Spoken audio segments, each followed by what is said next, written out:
Vou mostrar essa amizade que a gente tem fora de campo lá dentro. Um correndo pelo outro, um lutando pelo outro.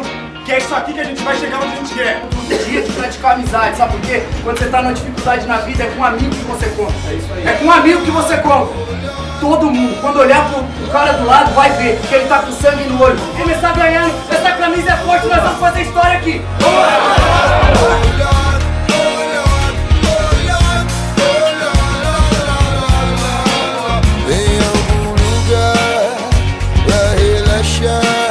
Eu vou pedir pros anjos cantarem por mim.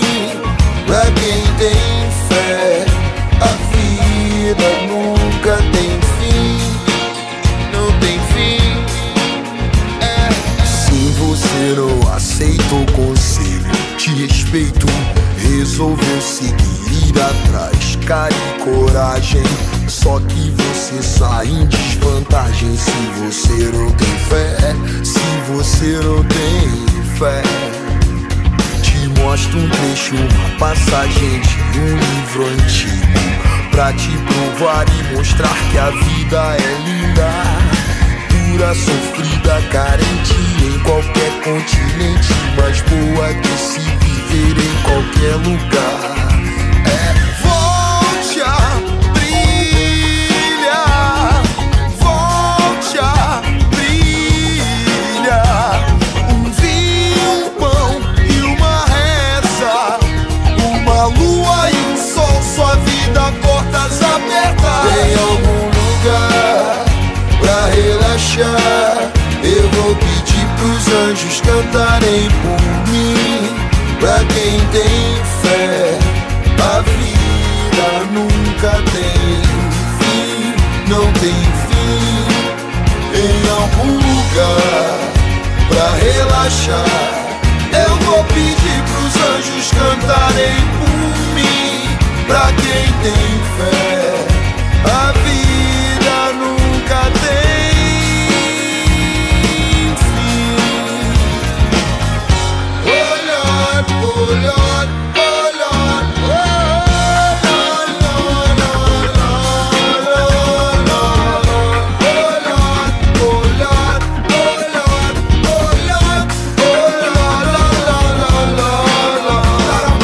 mostra o trecho, uma passagem de um livro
orem por mim.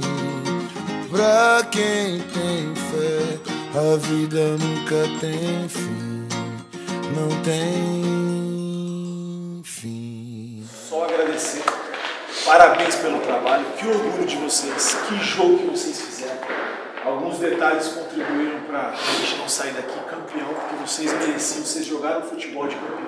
Levanta a cabeça, a sua expulsão foi injusta, o segundo cartão foi justo, o primeiro ela inventou, não é culpa sua, nós estamos juntos, levanta a cabeça é importante para nós pra caralho, nós estamos fechando um ciclo, rapaziada, e já iniciando outro. Não temos tempo para lamentar, não temos tempo para murmurar. Só que assim, ó, o sarrafo é esse, a Série B vai ser isso daí. Esse nível de jogo, esse nível de intensidade, esse nível de qualidade, de coragem, nós vamos chegar, mas não podemos aceitar menos que isso, a gente tinha pra dar. Que partida, velho, que partida, orgulho pra caralho de vocês, beleza? Orgulho, levanta a cabeça, a dor da derrota é foda, porque é uma decisão, uma final, vale título, vale história, mas vocês não deixaram de estar fazendo história, coloca na cabeça, nós estamos fazendo história e nós vamos iniciar agora um novo ciclo, nós temos metas grandes pela frente e vai passar por esse jogo de hoje. Então todos são importantes, foi pro jogo de final, ajudou pra caralho, parabéns, orgulho demais de vocês, tá bom?